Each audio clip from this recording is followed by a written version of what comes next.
गुरु प्यारी साध संगत जी, बड़े प्यार से कहिए धन निरंकार जी। आशा करते हैं कि आप सभी संत महापुरुष सतगुरु माता जी की कृपा से जहाँ भी होंगे सेवा सिमरन और सत्संग करते हुए स्वस्थ होंगे, प्रसन्न होंगे। साध संगत जी, आज के टॉपिक का नाम है पापों का हिसाब। साध संगत जी, एक भिखारी रोज़ रोज़ एक दरवाजे पर जाता था और भीख के लिए आवाज़ लगाता, और जब घर के मालिक बाहर आता तो उसे गंदी गंदी गालियाँ और ताने देता था कि मर जाओ, काम क्यों नहीं करते, जीवन भर भीख मांगते रहोगे। कभी कभी गुस्से में आकर के उसे धकेल भी देता था, पर भिखारी बस इतना ही कहता था, ईश्वर तुम्हारी पापों को क्षमा करें। साध संगत जी, एक दिन सेठ बड़े ही गुस्से में था। शायद उसके व्यापार में घाटा हो गया था। वह भिखारी उसी वक्त भीख मांगने के लिए आ गया। साध संगत जी, सेठ ने देखा कि वह आ गया है, सीधा उसे पत्थर से मार दिया। न आओ देखा न ताओ, भिखारी के सर से खून बहने लगा।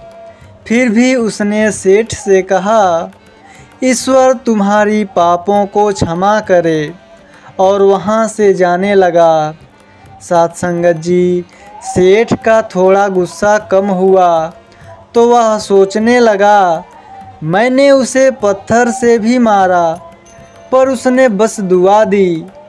इसके पीछे क्या रहस्य है, मुझे जानना पड़ेगा।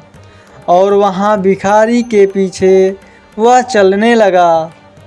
साध संगत जी, भिखारी जहाँ जहाँ जाता था सेठ उसके पीछे जाता। कहीं कोई उस भिखारी को कोई व्यक्ति भीख नहीं दे देता, और कोई दे भी देता था तो उसे मार दिया करता था, जालील करता था, गालियाँ देता था। पर भिखारी इतना ही कहता था कि ईश्वर तुम्हारे पापों को क्षमा करे। साध संगत जी, अब अंधेरा हो चला था।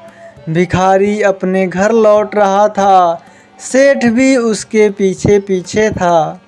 भिखारी जैसे ही अपने घर लौटा, एक टूटी फूटी खाट पर एक बुढ़िया सोई हुई थी, जो भिखारी की पत्नी थी। जैसे ही उसने अपने पति को देखा, वह उठ खड़ी हुई और भीख का कटोरा देखने लगी। उस भीख के कटोरे में मात्र एक आधी बासी रोटी थी। उसे देखते ही बुढ़िया बोली, बस इतना ही और कुछ नहीं, और ये आपका सिर कहाँ फूट गया? भिखारी बोला, हाँ बस इतना ही, किसी ने कुछ नहीं दिया, सबने गालियाँ दी, पत्थर मारे, इसीलिए ये सर फूट गया।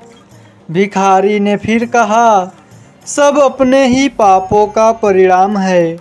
याद है ना तुम्हें, कुछ वर्षों पहले हम कितने रईस हुआ करते थे, क्या नहीं था हमारे पास, पर हमने कभी भी दान नहीं दिया।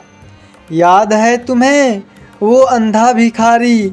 बुढ़िया की आंखों में आंसू आ गए और उसने कहा, हाँ, कैसे हम उस अंधे भिखारी का मजाक उड़ाते थे, कैसे उसे रोटियों की जगह खाली कागज़ रख देते थे, कैसे हम उसे जालील करते थे, कैसे हम उसे कभी कभी मार और धकेल देते थे।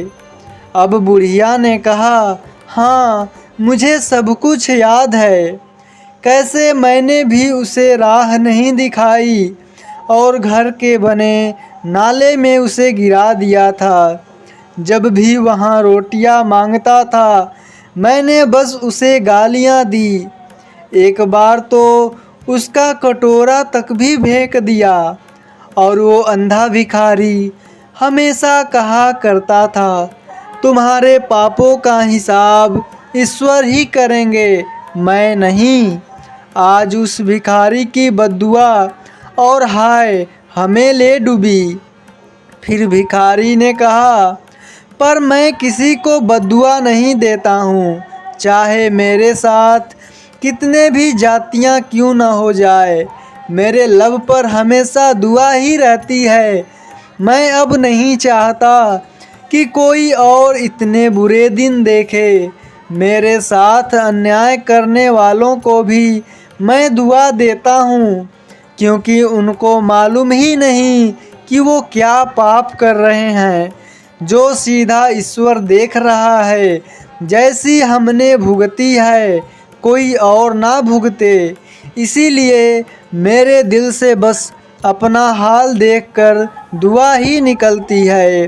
साथ संगत जी, सेठ चुपके चुपके यह सब कुछ सुन रहा था। उसे अब सारी बात समझ में आ चुकी थी। बूढ़े बुढ़िया ने आधी रोटी को दोनों मिला करके खा लिया और प्रभु की महिमा है वे बोल कर सो गए। साथ संगत जी, अगले दिन वहाँ भिखारी भीख मांगने सेठ के यहाँ आ गया। सेठ ने पहले से ही रोटियाँ निकाल के रखी थी। उसने भिखारी को दे दी और हल्की सी मुस्कान भरे स्वर में कहा, माफ़ करना बाबा, गलती हो गई। भिखारी ने कहा, ईश्वर तुम्हारा भला करे, और वह भिखारी वहाँ से चला गया। साथ संगत जी, सेठ को एक बात समझ में आ गई थी, इंसान तो बस दुआ और बद्दुआ देता है, पर पूरी वो ईश्वर के कर्मों का हिसाब से करता है। हो सके तो बस अच्छा ही करें, ईश्वर सबका भला करे।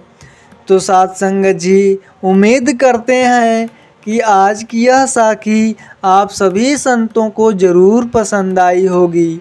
फिर मिलते हैं ऐसे ही अगले साखी में। साथ संगत जी, बड़े प्यार से कहिए धन्य निरंकार जी।